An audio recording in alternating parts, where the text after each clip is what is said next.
সুপ্রিয় শিক্ষার্থীরা, আজকের ক্লাসে তোমাদেরকে স্বাগতম। আশা করি তোমরা সবাই অনেক অনেক ভালো আছো। আমরা গত ক্লাসে দেখার চেষ্টা করেছি প্রত্নতাত্ত্বিক নিদর্শন হিসেবে বাংলাদেশে নরসিংদী জেলার ওয়ারী বটেশ্বর নামক একটা প্রত্নতাত্ত্বিক নিদর্শন সম্পর্কে আমরা জানার চেষ্টা করেছি। আজকে আমরা কয়েকটা ছবির মাধ্যমে আজকের ক্লাসটা আমরা শুরু করতে পারি। যেমন প্রথমে আমরা দেখতে পাচ্ছি কুমিল্লা জেলার জেলা তথ্য বাতায়ন থেকে নেওয়া একটা ছবি, সেটা বলছে যে শালবন বিহার। এখানে আমরা দেখতে পাচ্ছি আরেকটা ছবি, ঐতিহ্যবাহী ময়নামতির লালমাই পাহাড়। এখানে আরেকটা ছবি দেখতে পাচ্ছি, এটাও আমাদের ময়নামতির। তাহলে আমাদের আজকের আলোচনা শেষে আমরা দেখতে পাচ্ছি যে প্রত্নতাত্ত্বিক নিদর্শন হিসেবে ময়নামতি সম্পর্কে আমরা জানতে পারবো, আর ময়নামতি নামকরণের ইতিহাসটা আমরা জানতে পারবো যে আসলে কিভাবে এই নামকরণটা হলো ময়নামতি। ময়নামতিতে প্রাপ্ত প্রত্নতাত্ত্বিক নিদর্শন সমূহ সম্পর্কে আমরা জানতে পারবো, আর বাংলাদেশের সমাজ ও সভ্যতার বিকাশে এই ময়নামতির অবদানটা আমরা সুন্দরভাবে বিশ্লেষণ করতে পারবো। তো এবার দেখি ময়নামতি, এটা মূলত কুমিল্লা জেলাতে অবস্থিত। তো কুমিল্লার ময়নামতি এই অঞ্চলে বৌদ্ধ সভ্যতার অন্যতম প্রত্নতাত্ত্বিক নিদর্শন। অর্থাৎ এখানে যে প্রত্নতাত্ত্বিক নিদর্শনগুলো পাওয়া গিয়েছে সেটা থেকে ধারণা করা হয় যে এখানে বৌদ্ধ সভ্যতার এক সময় স্বর্ণযুগ ছিল। ময়নামতি বাংলাদেশে মানব সভ্যতার বিকাশের প্রাথমিক পর্যায়ের অন্যতম একটা গুরুত্বপূর্ণ নিদর্শন। প্রাগ ঐতিহাসিক কাল থেকেই এখানে জনবসতি শুরু হয়েছিল, এবং এখান থেকে যে নিদর্শনগুলো পাওয়া গেছে সেটা থেকে ধারণা করা হয় খ্রিস্টপূর্ব 3000 থেকে 5000 অব্দেরও আগে এখানে মানুষ বসবাস করত, এবং তারও আগের এই নিদর্শনগুলো এখানে পাওয়া গিয়েছে। এবার আমরা দেখি যে আসলে এটা কিভাবে আবিষ্কার হলো। 1875 সালে রাস্তা পুনর্নির্মাণের সময় স্থানীয় কিছু শ্রমিকরা কিছু ধ্বংসাবশেষ আবিষ্কার করেন, যেগুলোকে সে সময় ছোট ইটের দুর্গ মনে করা হয়েছিল। ছোট ছোট ইট দিয়ে কোনো দুর্গ হয়তো ছিল এক সময়। পরে দ্বিতীয় বিশ্বযুদ্ধ চলাকালে ধ্বংসাবশেষ পুনরায় আবিষ্কৃত হয়।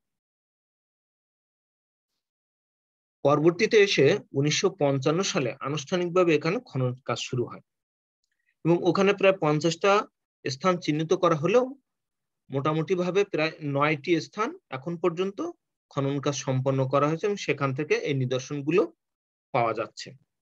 আমরা ডান পাশে একটা ছবি দেখতে পাচ্ছি এখানকার যে খনন কাজ সংগঠিত হয়েছিল, এবং এটা খুব যত্ন সহকারে কাজগুলো করতে হয়, আদারওয়াইজ এগুলো ভেঙে যেতে পারে।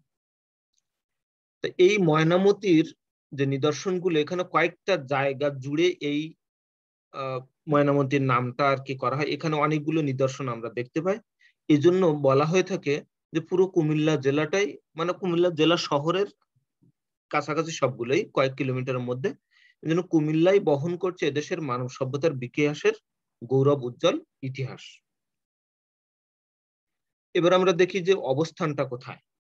আমরা কুমিল্লা শহর থেকে প্রায় 8 কিলোমিটার দক্ষিণ পশ্চিমে এই ময়নামতি অবস্থিত। এখানকার পাহাড়ের উত্তরাংশের নাম হচ্ছে ময়নামতি এবং দক্ষিণাংশের হচ্ছে নাম লালমাই। এতে দুইটা পাহাড় আছে, যার এক পাশে হচ্ছে ময়নামতি এবং অন্য পাশে লালমাই। এই 11 মাইল ব্যাপী এই লালমাই অর্থাৎ লালমাটির পাহাড়, এই পাহাড়ের মধ্যবর্তী স্থানে এই ময়নামতি শালবন বিহার। এখানে শালের বাগানও আছে, যার জন্য নাম হচ্ছে শালবন, এবং সেখানে একটা বিহার, এবং এখানে একটা জাদুঘরও করা হয়েছে। এই শালবন বিহার বা ময়নামতির পাশেই কুমিল্লা বিশ্ববিদ্যালয় অবস্থিত। তাহলে এই হচ্ছে মোটামুটি আমাদের লালমাই ওই ময়নামতির অবস্থান। এবার আমরা দেখি যে আসলে নামকরণটা কিভাবে হলো। অনেকেই ধারণা করছে যে এই নিকটবর্তী ময়নামতি নামের এক গ্রামের নাম অনুসারে এই জায়গার নামকরণ করা হয়েছে। আবার কেউ কেউ বলছেন যে ওইখানকার রাজা ছিল, সে রাজা মানিকচন্দ্রের স্ত্রী, তার নাম ছিল ময়নামতি। সে তার জীবনের সাথে সম্পৃক্ত কিছু কাহিনী জুড়ে এই জায়গাটার নামকরণ। আবার কেউ কেউ বলছেন যে চন্দ্র বংশীয় রাজা যে গোবিন্দচন্দ্রের মা রানী ময়নামতির নাম অনুসারে এই জায়গার নাম ময়নামতি। অর্থাৎ ওই মানিকচন্দ্রের মৃত্যুর পর তার স্ত্রী এই ময়নামতি অনেককাল মেহেরকুল এবং পাটিকারা ওই রাজ্যগুলো শাসন কাজ পরিচালনা করেন এবং রাষ্ট্র পরিচালনায় তিনি ছিলেন অনন্য সাধারণ জ্ঞান সম্পন্ন। এবং পরবর্তীতে তার স্ত্রী তার ছেলে গোবিন্দচন্দ্র এই রাজা হন আর কি। অর্থাৎ মানিকচন্দ্রের স্ত্রী ময়নামতি এবং তাদের সন্তান হচ্ছে গোবিন্দচন্দ্র। তাহলে আমরা এখানে দেখতে পাচ্ছি কেউ কেউ বলছেন গ্রামের নাম অনুযায়ী, আবার কেউ কেউ বলছেন যে ওই ওনার স্ত্রী বা গোবিন্দচন্দ্রের মায়ের নাম অনুযায়ী নামকরণটা হয়েছে। এবার এখানে যে প্রত্নতাত্ত্বিক নিদর্শনগুলো আছে সেগুলো আমরা একটা একটা করে দেখার চেষ্টা করছি। প্রথমটা হচ্ছে যে শালবন বিহার। এই ময়নামতি লালমাই পাহাড়ের মধ্যবর্তী স্থানে এই প্রত্নতাত্ত্বিক আবিষ্কার শালবন বিহার অবস্থিত। নিকটবর্তী শালবনপুর গ্রাম ও শালবনের অরণ্য থেকে এই স্থানের নাম। আমরা আগেই বলেছি এখানে একটা বাগান আছে। রাজা ভবদেব এই বৌদ্ধ বিহারটা নির্মাণ করেন। এখানে একটা বৌদ্ধ বিহার পাওয়া গিয়েছে যেটার নাম আমরা বলছি শালবন বিহার। এই বিহারের প্রত্যেক দিকের দেওয়াল 168 মিটার করে লম্বা এবং 16 ফুট চওড়া, অর্থাৎ বিশাল চওড়া ছিল। এই বিহারের চারপাশে 155টা কক্ষ পাওয়া গিয়েছে, যেগুলো প্রায় 12 ফুট দৈর্ঘ্য এবং 12 ফুট প্রস্থ বিশিষ্ট। এবং ধারণা করা হয় যে এই যে কক্ষগুলো ছিল 115টা, এখানে শিক্ষার্থীরা বা বৌদ্ধ ভিক্ষুরা এসে বসবাস করত। তারা ওইখানকার শিক্ষা অর্জন করতো এই বিহার থেকে। এবং প্রত্যেক কক্ষের সামনে আবার 8.5 ফুট করে বারান্দা রয়েছে। এবং কক্ষগুলোর মধ্যে এই বৌদ্ধ মূর্তি রাখা বা তাদের দৈনন্দিন নিত্য ব্যবহার্য জিনিসপত্র রাখার জন্য দেয়ালের গায়ে কুলুঙ্গি আছে, অর্থাৎ দেয়াল কেটে ওখানে ছিদ্র করে ওর মধ্যে রাখার ব্যবস্থা। মানে যখন তৈরি করা হয় তখন ওইভাবে আর কি করা হয়। হয়তো 10 ইঞ্চি গাঁথনি, সেখানে হয়তো 5 ইঞ্চি ফাঁকা রেখে আর 5 ইঞ্চি ওই পাশ দিয়ে গেঁথে নেওয়া, যাতে ওই 5 ইঞ্চি যে ফাঁকা জায়গাটা ওইটাই হচ্ছে কুলুঙ্গি। তো ওই সময় যেহেতু দেয়ালগুলো অনেক চওড়া ছিল, এজন্য কুলুঙ্গি বানানো খুব সহজ ছিল, যেহেতু পুরো দেয়াল সব জায়গায় জুড়ে না হলেও হচ্ছে। এইখানে যে যে জিনিসগুলো পাওয়া গেছে তার মধ্যে উল্লেখযোগ্য হচ্ছে তাম্রফলক, সোনার মুদ্রা ও দুল, রূপার মুদ্রা, মাটির তৈজসপত্র এবং কারুকার্য খচিত ইট। এবং এগুলোর দ্বারা তাদের যে উচ্চ মননশীলতার একটা পরিচয় পাওয়া যায়। কারণ কি এই যে কারুকার্য খচিত ইট বা অন্যান্য যেগুলো পাওয়া গেছে সেটা থেকে খুব সহজে অনুমেয় যে তাদের মননশীলতা যথেষ্ট উচ্চ মাপের ছিল। এবার আমরা একটু সংক্ষেপে বৈশিষ্ট্যগুলো দেখি যে এখানে একটা বৌদ্ধ বৃহৎ মন্দির ছিল, আর বৌদ্ধ ভিক্ষুদের জন্য পরিকল্পিত আবাসিক ব্যবস্থা, যেটা আমরা বলেছি 115টা কক্ষ 12 ফিট বাই 12 ফিট, আর কারুকার্য খচিত ইট এবং টেকসই গড়ন, মানে ভবনগুলো খুব টেকসই ছিল। এবং পূজা অর্চনার সুব্যবস্থা ও ধর্মসভার আয়োজনের জন্য হল ঘর আছে ওখানে। এবার আরেকটা নিদর্শন আমরা দেখি, সেটা হচ্ছে আনন্দ বিহার। ময়নামতিতে আবিষ্কৃত ধ্বংসস্তূপগুলোর মধ্যে আনন্দ বিহার সর্ববৃহৎ, যা বাংলাদেশে দ্বিতীয় বৃহৎ বৌদ্ধ মন্দির। আমরা পরের ক্লাসগুলোতে আরো দেখার চেষ্টা করব। পাহাড়পুরে যে সোমপুর বিহার আছে সেটাই সবচেয়ে বড়, আর এটা হচ্ছে দ্বিতীয় বৌদ্ধ বিহার, আনন্দ বিহার। এটি শালবন বিহার থেকে 32 কিলোমিটার উত্তরে এবং কৌটিলা মুড়া থেকে 1 কিলোমিটার দক্ষিণে অবস্থিত। 8ম শতকের দেববংশের এক প্রভাবশালী রাজা ছিলেন, যার নাম হচ্ছে আনন্দদেব। উনি এটা নির্মাণ করেন। বিহারের চারিদিকে মঠ, বিভিন্ন স্তূপ এবং উপাসনালয় আছে। এই বিহারটি যে ঢিবিতে অবস্থিত তাকে স্থানীয় জনগণ আনন্দ রাজার বাড়ি নামেই চেনে, যেহেতু আনন্দ রাজা ওটা তৈরি করে গিয়েছিলেন। বিহারের পাশেই আবার একটা দিঘি আছে, যেটাকে আবার আনন্দ রাজার দিঘি নামেই পরিচিত, এবং সেটা একটা জলাশয় বলছি আমরা, পুকুর বা জলাশয় আর কি। এইখানে যে যে নিদর্শনগুলো পাওয়া গেছে তার মধ্যে হচ্ছে কয়েকটা সোনার চুড়ির ভগ্নাংশ, পিতলের আংটি, পাথরের টুকরা ও পোড়ামাটির ফলক উল্লেখযোগ্য। এই যে ফলকগুলো পাওয়া গিয়েছে তার মধ্যে রয়েছে নারী পুরুষের সিম্বল, রাজহাঁসের সিম্বল, মকর এবং বন্য শূকরের চিহ্ন। এছাড়াও ধারণা করা হয় যে দ্বিতীয় বিশ্বযুদ্ধের সময় এখানে ব্রিটিশ সৈন্যরা অবস্থান করছিল।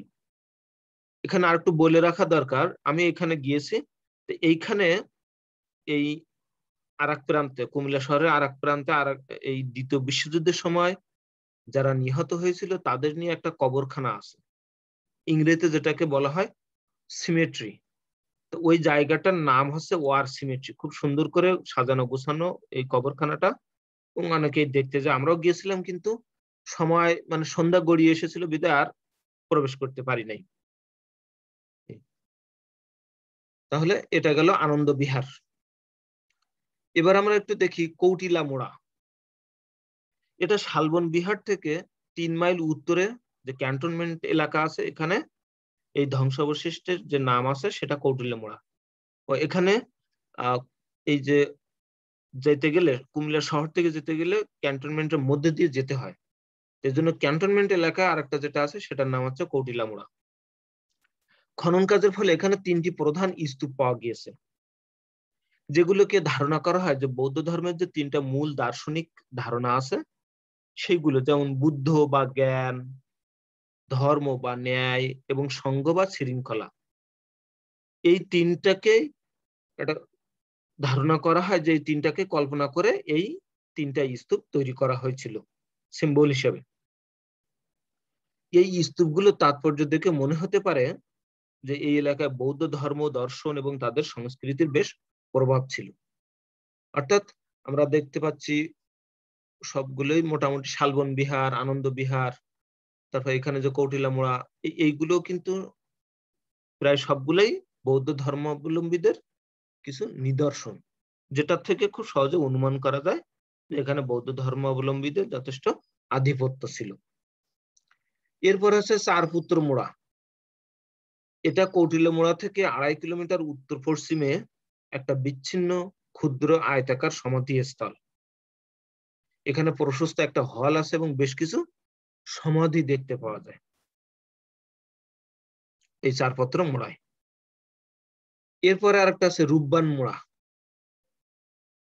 এটা কোটবাড়িতে অবস্থিত, অর্থাৎ এই কোটবাড়ি একটা জায়গা আছে ক্যান্টনমেন্টের ওপাশে এবং এই শালবন বিহারের আর একটু অন্যদিকে।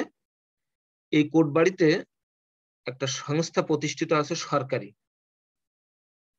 যেটার নাম হচ্ছে bird, Bangladesh academy for rural development. এটা যখন আমরা দ্বিতীয় পত্রের শেষের অধ্যায় পড়বো তখন এটা সম্পর্কে আমরা জানতে পারবো। এই প্রতিষ্ঠানে চাকরির পরীক্ষা দেওয়ার জন্য আমি গিয়েছিলাম, এজন্য এই প্রত্নতাত্ত্বিক নিদর্শনটা দেখার সুযোগটা আমি আর হাতছাড়া করি নাই। এই কোটবাড়িতে যে রূপ মোড়াটা আছে এটাকে স্থানীয়ভাবে রূপবান কন্যার বিহার নামে পরিচিত। সম্ভবত ইনি হয়তো বা ওই রাজবংশের কোনো কন্যা ছিলেন, কিন্তু খনন শেষে দেখা যায় এটা মূলত একটা সমাধি মন্দির। এখানে যেসব প্রত্নতাত্ত্বিক নিদর্শন পাওয়া গেছে তার মধ্যে উল্লেখযোগ্য হচ্ছে গুপ্ত যুগের কিছু স্বর্ণমুদ্রা এবং বৌদ্ধ মূর্তি। এখানে একটি তাম্রলিপিও পাওয়া গেছে, কিন্তু এখানে যে কি লেখা আছে সেটা পাঠ উদ্ধার করা সম্ভব হয়নি। এবার আরো কয়েকটা আমরা দেখবো যে ভোজ বিহার। ময়নামতিতে যে শালবন এবং আনন্দ বিহারের পর সবচেয়ে গুরুত্বপূর্ণ স্থাপনা হচ্ছে ভোজ বিহার। বর্গাকারে নির্মিত এই বিহারের প্রতিটি বাহুর দৈর্ঘ্য ১৩৭ মিটার। এসব বাহুতে ভিক্ষুদের বসবাস এবং অন্যান্য উদ্দেশ্যে ছোট ছোট কক্ষ নির্মাণ করা হয়। তাহলে আমরা আগেরটাই দেখেছি ১৫৫টা কক্ষ ছিল, ১২ ফিট বাই ১২ ফিট চড়া। এখানেও কয়েকটা ছোট ছোট কক্ষ আমরা পাই। এরপর আছে চুল্লা মোড়া। চারপত্র মোড়ার উত্তর দিকে একটি ছোট মন্দিরের ধ্বংসাবশেষ পাওয়া গিয়েছে। তবে এই যে ঢিবিটি আছে এটা এমন ভাবে ধ্বংস হয়ে গেছে যে এখানকার যে মন্দির, সে মন্দিরের বৈশিষ্ট্যগুলো আসলে খুব একটা চিহ্নিত করা যায়নি। এরপরে হচ্ছে চুন্ডি মোড়া। আমরা যে লালমাই পাহাড়ের কথা বলেছি সেই লালমাই পাহাড়ের দক্ষিণ পাশে পাশাপাশি অবস্থিত ইটের ছোট দুটি মন্দিরের ধ্বংসাবশেষ ওখানে পাওয়া গেছে। এগুলোর ধরন এবং মাপ সব একই, অর্থাৎ ওই দৈর্ঘ্য, প্রস্থ এবং উচ্চতা 3.36, 3.36 এবং 4.5 মিটার।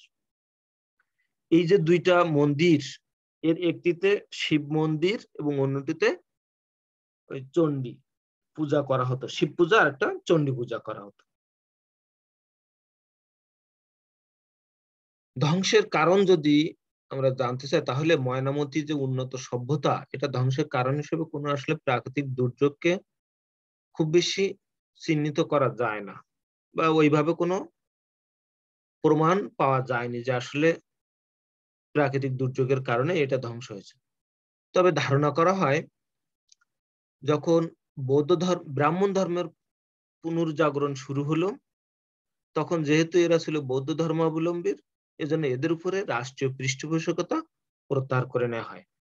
ফলে এটা ধীরে ধীরে একটা ধ্বংসের দিকে পতিত হয় এবং জনশূন্য হয়ে একটা বিরাট ধ্বংসস্তূপে রূপান্তরিত হয়। এইভাবে আর কি ধারণা, সবগুলোই ধারণা আর কি, অ্যাকুরেট তথ্য আসলে ওইভাবে পাওয়া যায়নি। এবার আমরা দেখব যে আসলে এর ঐতিহাসিক ও সামাজিক গুরুত্বটা কি। এখানে যে সকল সম্পদ আবিষ্কৃত হয়েছে, তাতে প্রাচীন বাংলার সামাজিক, রাজনৈতিক, সাংস্কৃতিক এবং ধর্মীয় জীবনের একটা চিত্র ফুটে ওঠে। আমরা যে প্রত্নতাত্ত্বিক নিদর্শনগুলো আমরা দেখেছি, সবগুলোর দ্বারাই কিন্তু আমরা ওইখানকার সমাজ ব্যবস্থা সম্পর্কে একটু ধারণা পাই, রাজনীতি সম্পর্কে। এই যে আমরা রাজনীতি দেখতে পাচ্ছি, রাজারা তারা বিভিন্ন সময় এই প্রত্নতাত্ত্বিক নিদর্শনগুলো নির্মাণ করে গেছেন। আবার ধ্বংসের কারণ হিসেবে বলা হচ্ছে, যখন সরকার চেঞ্জ হলো, অর্থাৎ যখন ব্রাহ্মণ ধর্মের পুনর্জাগরণ হলো, তখন কিন্তু আবার ওই যে বৌদ্ধ ধর্মাবলম্বীদের পৃষ্ঠপোষকতা কমে গেল।